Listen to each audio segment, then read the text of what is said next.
반갑습니다. 장종료 후 시장 점검입니다. 예, 오늘 코스피 지수 하락 마감했지만 그래도 요 확률적으로 폭락이 나올 수 있는 자리에서 올라섰기 때문에 예, 다행인 상태입니다. 그래서 요런 흐름에서 기대할 수 있는 부분들 그 뭐 크게 상승하거나 이런 거 기대하기 어렵지만 적어도 급락의 가능성은 낮다.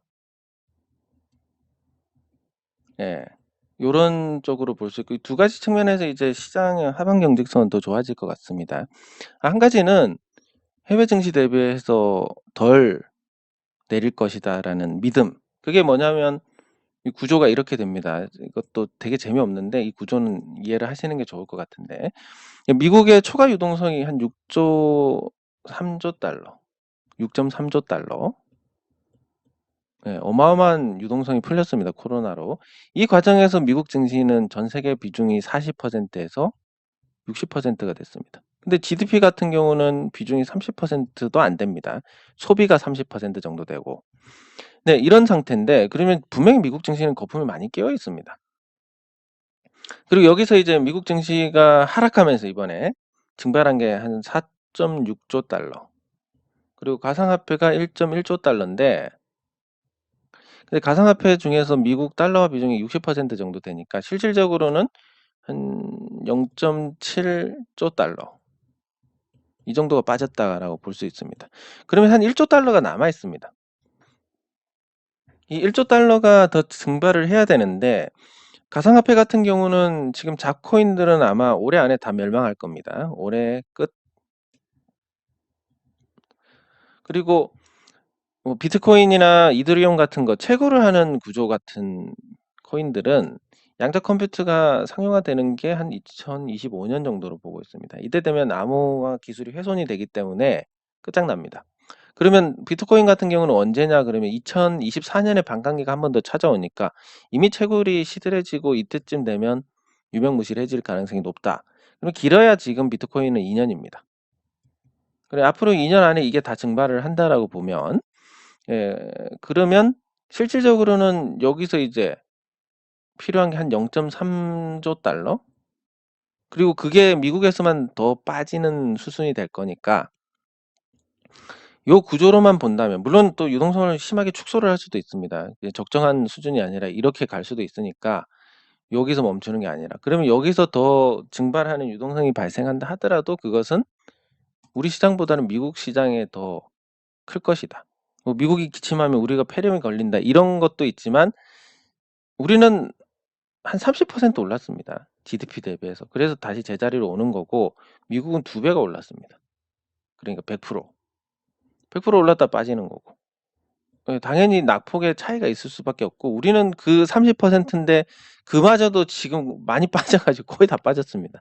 한 2,400선 정도 오면 적정한 수준이 됩니다. 그 코로나 이전, 유동성이 공급되기 이전으로 돌아간다면. 예, 근데 2,400선이 꼭 간다 이것도 아니기 때문에 그래서 바닥이 가까운 것도 맞고 어쩌면 최악이 지난 것도 맞는데 그렇지만 이게 당장 올라간다 이건 아니기 때문에 언제 올라갈지 모릅니다. 예, 그것 때문에 섣불리 손이 안 나가는 거고 미국은 좀 더 남았을 것이다. 아까 그 초과 유동성에서 증발된 유동성하고 남은 유동성 1조 달러 거기서 2024년까지 가상화폐가 전멸한다 하더라도 미국 달러 비중을 감안했을 때 대략 한 0.5 정도는 남게 됩니다. 그러면 미국이 상대적으로 더 빠지면서 세계 증시에서 비중이 맞춰진다.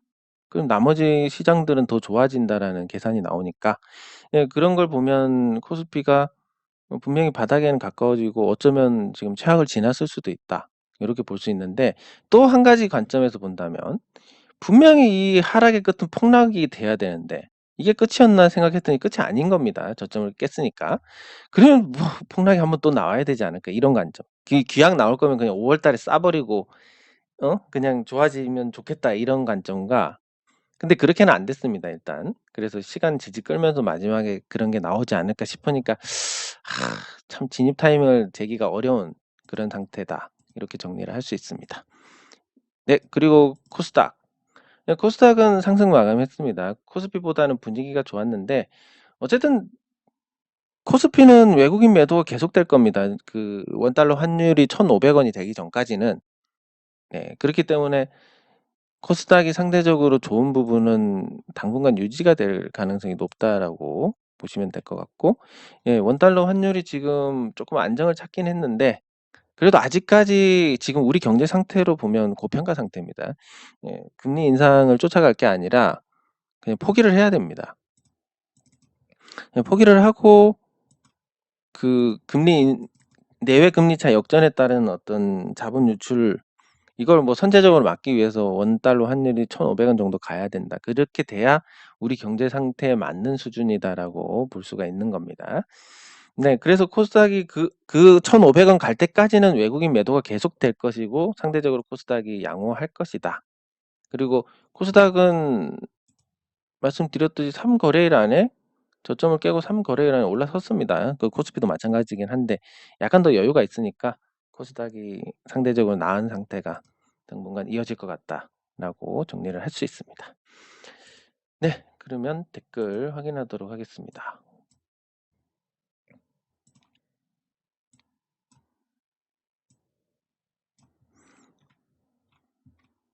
네, 감사합니다. 예, 감사합니다. 감사합니다.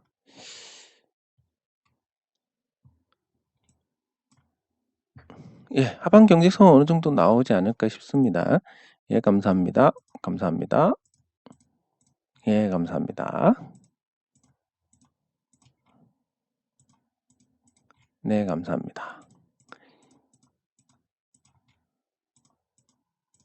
예, 감사합니다. 네, 감사합니다. 현실적 조언. 일단 목적이 단타입니다. 단타에서 마이너스 38%가 됐다. 그러면 이게 지금 투자 성격을 변경을 한다? 그럼 사실 어떤 건지 남지를 않습니다. 그래서 단타로 들어가면 뭐 손절 기준을 잡든지, 손절 기준을 못 잡을 만큼의 종목이면 단타로는 대응이 안 됩니다. 네, 그래서 일단 이 부분에 대해서 보시고 나중에 같이 살펴보도록 하겠습니다. NHN벅스. 네, 감사합니다. 네, 감사합니다. NHN벅스를 살펴보고 같이 나머지 종목들 보도록 하겠습니다. 일단 NHN벅스는 매도 거래량이 없습니다. 그 매도할 때 거래량이 빵 터진 게 없기 때문에 뭔가 주포가 물려 있다는 느낌? 예, 주포가 물려 있으니까 뭔가 한번 시도를 하지 않을까 이런 생각은 할 수 있는데, 그래서 이게 쉽지는 않을 것 같습니다. 왜냐하면 가격 자체가 너무 높으니까. 그리고 1분기 실적이 나왔는데 흑자 유지는 하고 있으니까 안정감은 있지만 그게 지금의 주가를 설명할 정도는 아니니까 부진한 상태고, 요거에 대해서 이제 단타로 들어갔다가 잘못됐다 그러면 사실은 빨리 손절을 해야 됩니다. 그럼 지금 와서 지금까지 보유를 하고 있다가 이거 어떻게 해야 될까요? 사실 저도 잘 모릅니다. 단타면 빨리 끊어야 될 것이고, 단타가 아니라면 여기서 살 이유가 없으니까. 그러면 이걸 보유를 해서 어떻게 대응을 하느냐, 현실적으로 이게 문제인데, 그냥 어떻게 될지는 모르지만 여기에 한번 걸어보는 게 좋을 것 같습니다. 단순하게 최근의 파동을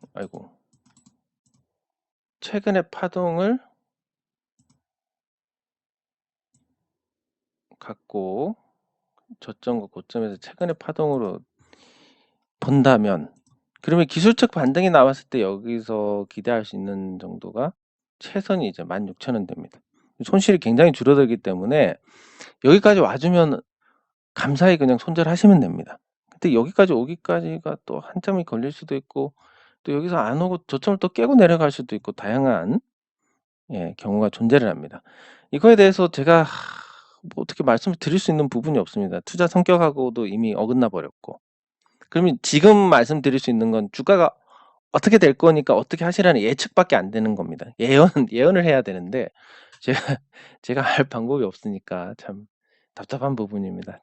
제가 이런 걸 미리 다 알아가지고 예언을 하면 얼마나 좋겠습니까?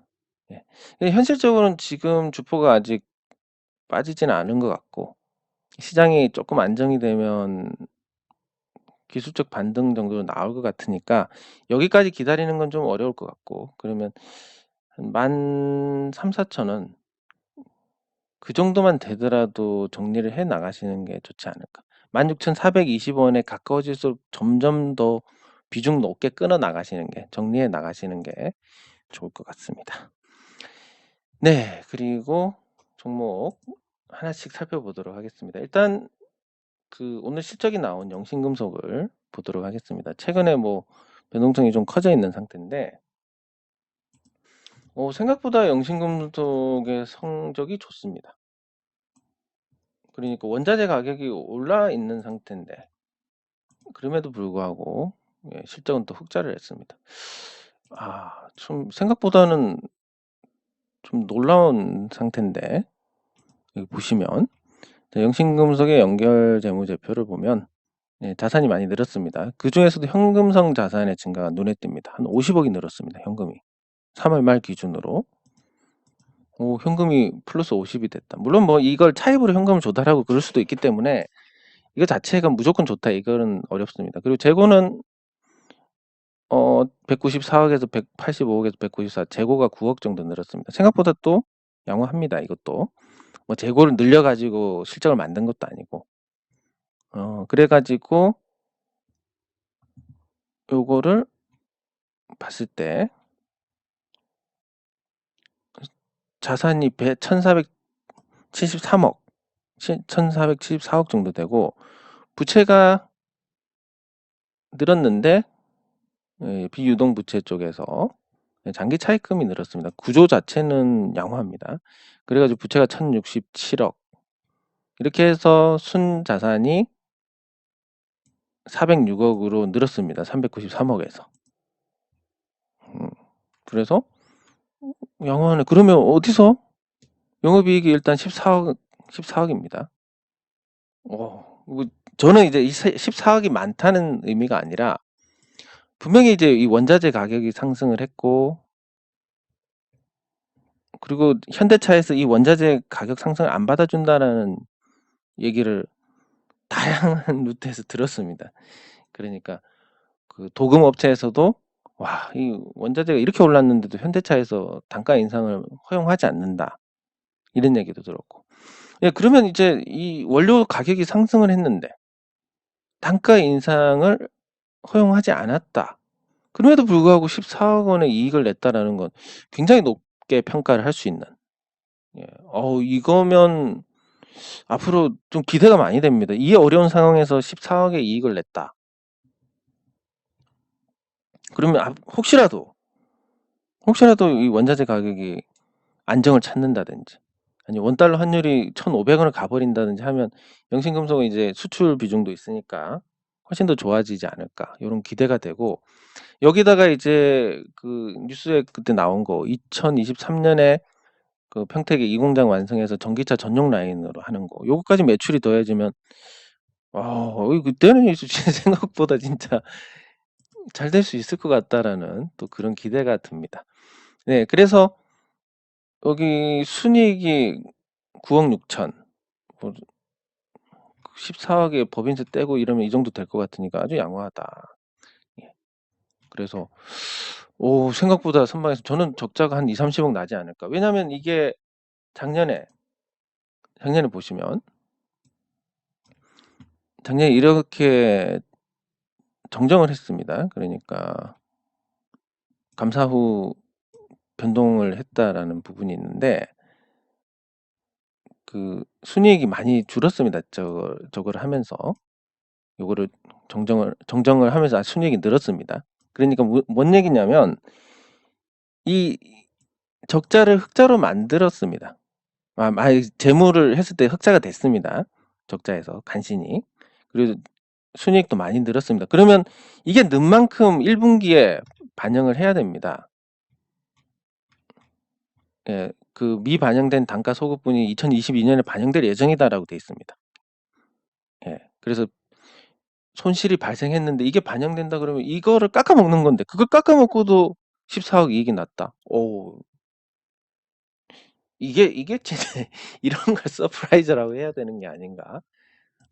저는 좀 깜짝 놀랐습니다. 이번에 당연히 적자라고 생각했는데 그래서 좀 긍정적으로 볼 수 있는 요인이 생겼다.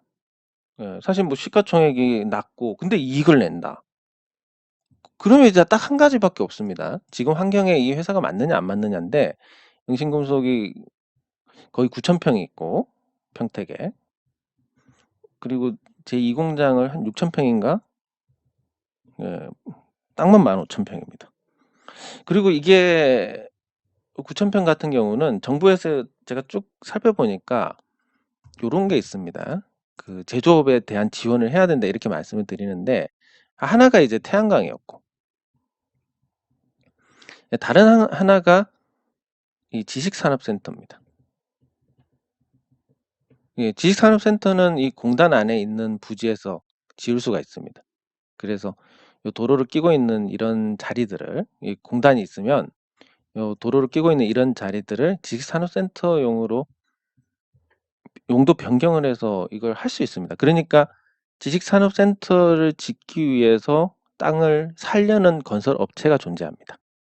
그 건설업체가 존재하기 때문에 땅을 팔 수가 있고 비싼 가격에 팔 수 있는데 지금 뭐 영신금속이 그럴 계획은 없겠지만 만약에 1공장을 매각을 한다.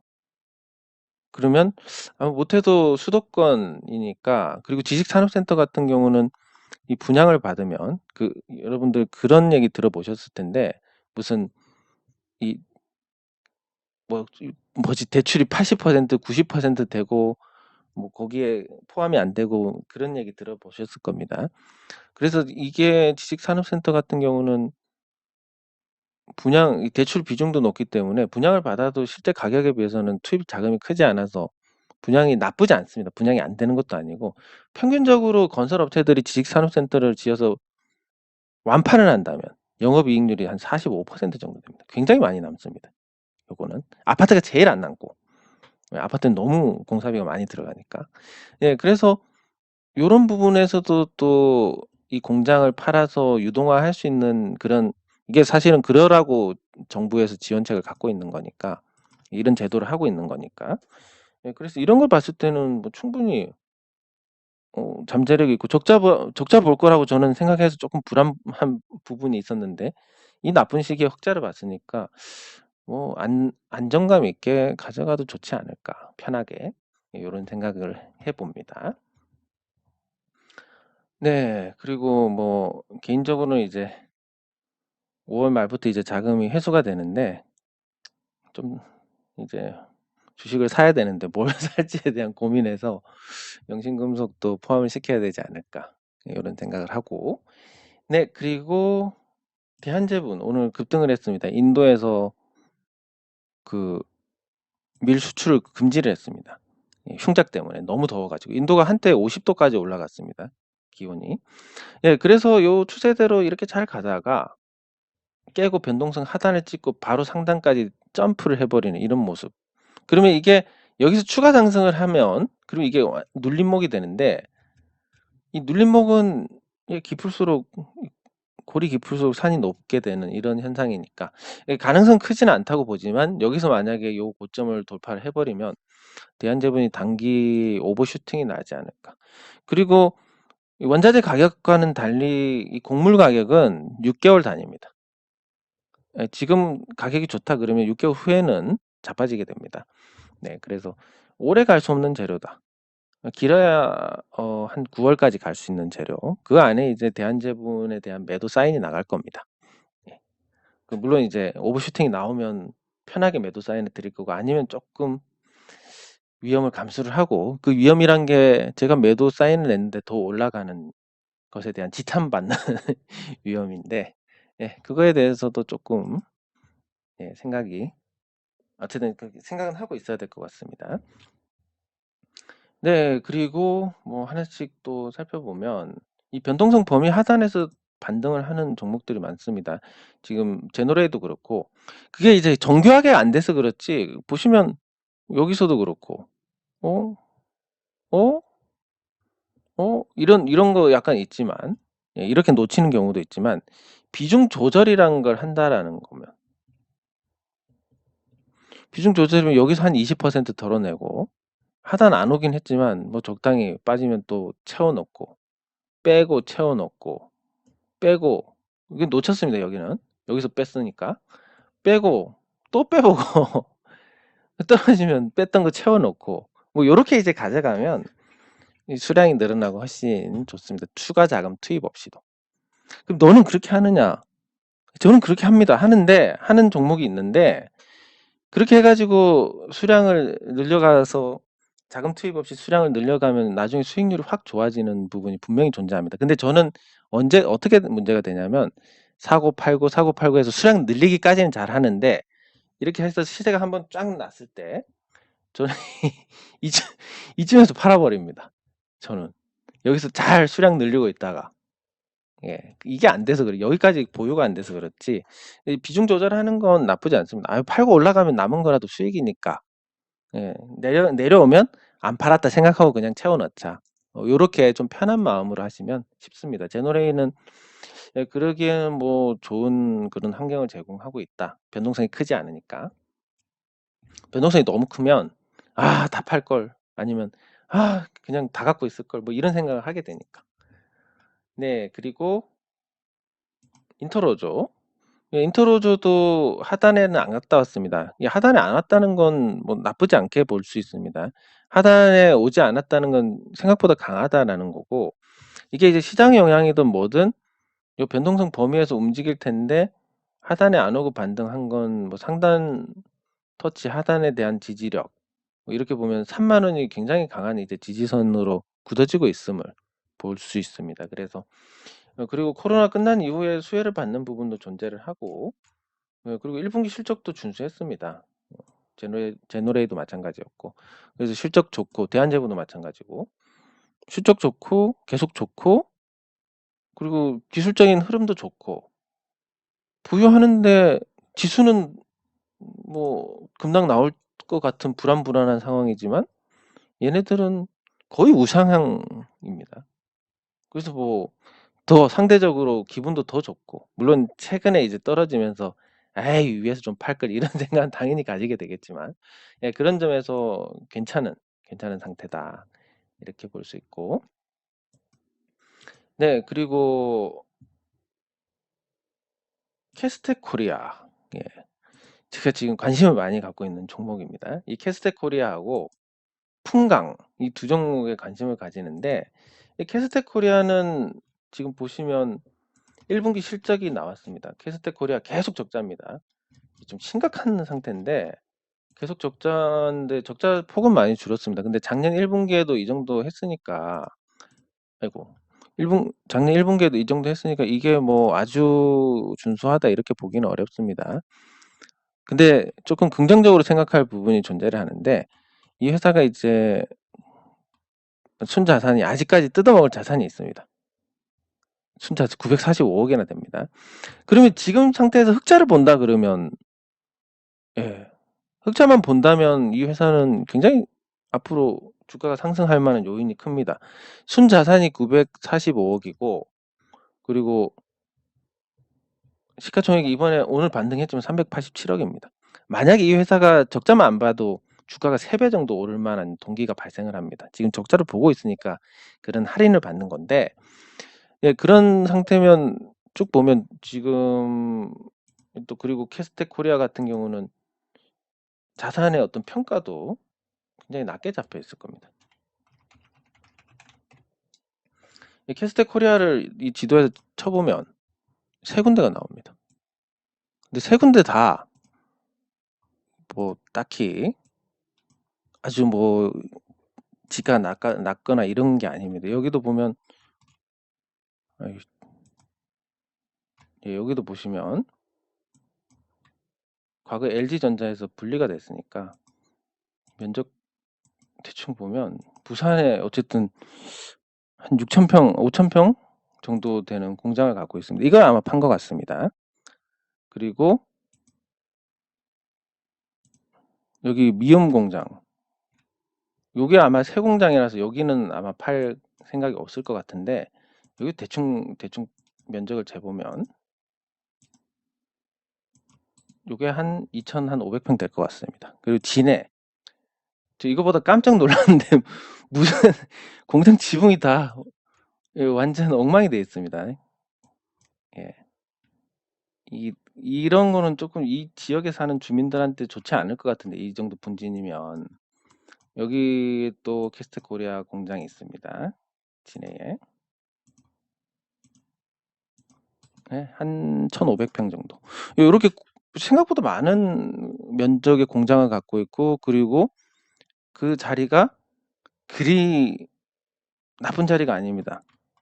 네, 지금 이 장부상보다는 더 가격이 높아져 있는 상태일 거고. 그래서 1분기에 이제 17억 정도 적자가 났고, 그리고 순이익도 손실입니다.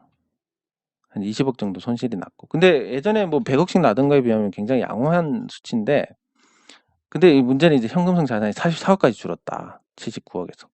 영신금속 아까 보셨다시피 50억이 늘었습니다. 작은 회사에서 현금이. 그래서 이게 뭐, 참 마음 같아서는 진짜 뭐 유능한 전문 경영인을 대동해서 회사를 아주 세탁기에서 탈탈탈 돌려가지고 깨끗하게 하면 주가가 빡 올라갈 텐데.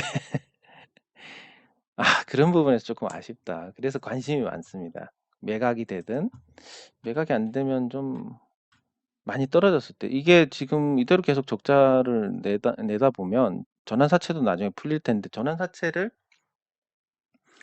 아마 상환을 해야 되는 상황이 올 겁니다. 전환사채를 시장에 풀 수가 없을 건데, 왜냐면 전환가액이 한 2,700원 정도에서 그칠 가능성이 높으니까. 그게 그 이상으로는 전환사채 전환가액 조정이 안 될 겁니다.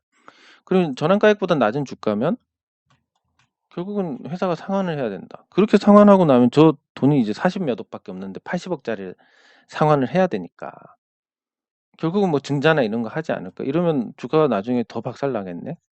그때 한번 그러면 시총이 한 200억 된다. 이러면 실물 자산이 있으니까 이런 회사들은 주주 운동의 어떤 대상이 되기 좋지 않을까 하는 생각을 가져봅니다.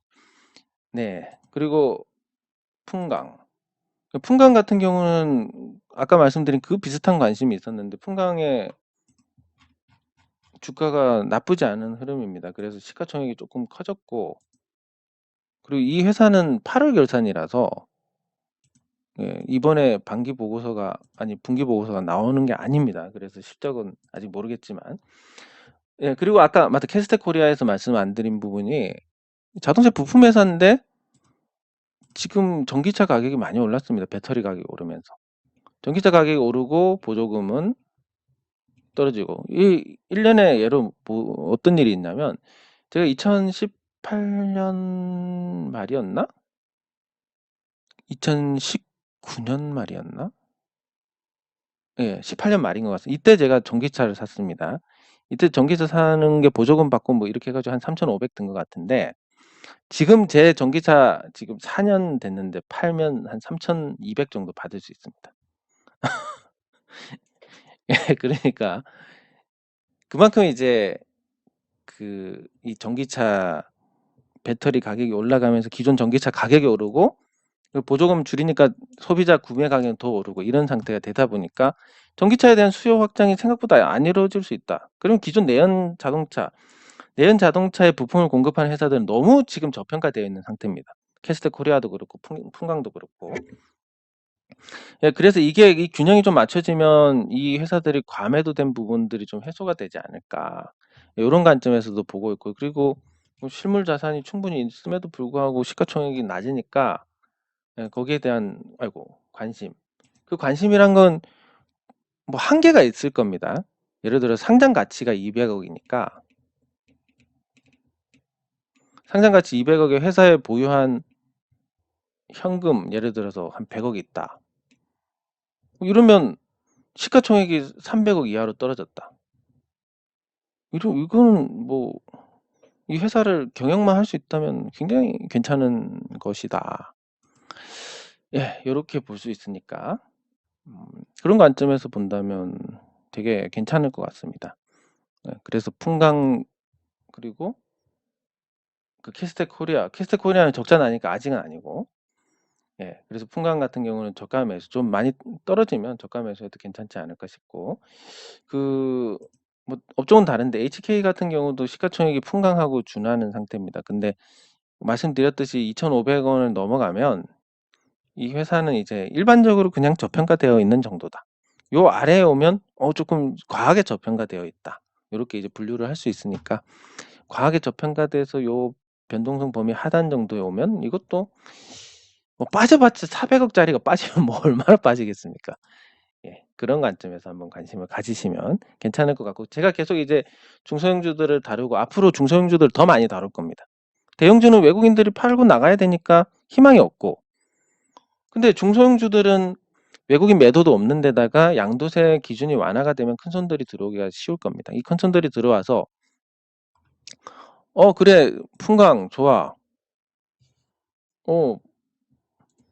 이거 뭐 400억밖에 안 되네. 450억밖에 안 되네. 이런 회사가? 나 그럼 많이 갖고 그냥 언젠가 오르겠지 뭐. 아유, 갖고 잊어버릴래. 이렇게 해서 유통 물량의 상당수를 잠식해 버리게 됩니다. 이러면 쉽게 올라가게 되는 이런 구조가 되니까 네, 그래서 중소형주들은 지금 사실 그 대주주 요건 10억 뭐 요거에 대해서 아주 많이 타격을 받았습니다. 왜냐하면 이 10억을 연말에 팔아야 되는데 풍강 같은 경우 보시면 그나마 이게 거래가 됨에도 불구하고 2% 이상 아니 2%가 아니라 10억치라고 하면 주식으로 따지면 이 HK 같은 경우 40만 주입니다. 자, 40만 주를 지금 호가에 지금 7만 주 이렇게밖에 안 걸려 있습니다. 40만 주 갖고 있는데 연말에 대주주가 되니까 팔아야 된다. 팔면 어떻게 되겠습니까? 본인이 팔아가지고 아작이 나버립니다. 그러니까 이 대주주들이 아예 이런 종목들이 들어올 생각을 못합니다. 큰 손들이. 근데 이제 대주주 요건에 대해서 100억으로 늘어나고 연말에 뭐 기준하면 100억 넘길 일은 없으니까 그렇게 된다면 훨씬 더 좋은 이제 수급 여건이 만들어지니까 그래서 제가 중소형주에 대해서 계속 말씀을 드리는 거고 인플레이션 해지의 어떤 비중도 그렇습니다. 아까 말씀드렸듯이 영신금속이 땅을 한 15,000평을 갖고 있습니다. 자, 그런데 전국적으로 돈 가치가 반토막이 나가지고 땅 가격이 2배가 됩니다. 그럼 이 땅 가격이 예를 들어서 평당 한 300으로 잡고 그러면 이 땅만 한 450억인데 땅값이 2배가 됐습니다. 900억이 되는데 시가총액이 뭐 540억 됩니다. 그러면 뭐 그냥 손 안 대고 코 풉니다. 근데 삼성전자 같은 경우 시가총액이 400조 이렇게 되는데 땅을 삼성전자가 400조로 갖고 있느냐? 그건 아니니까. 그래서 이런 인플레이션 환경에서 중소형주들이 여러 측면에서 수혜를 받을 수 있다. 그래서 망하는 애들은 어쩔 수 없지만 망하지 않는 애들은 굉장히 좀 주가 측면에서 좋은 현상이 일어날 것이다라고 보고 계속 관심을 갖고 말씀을 드리는 거니까 여러분들께서도 계속 관심을 유지를 하시면 대형주보다는 나을 것이다. 이렇게 볼 수 있습니다. 네, 장 종료 시장 점검은 여기서 마치도록 하겠습니다. 수고하셨습니다.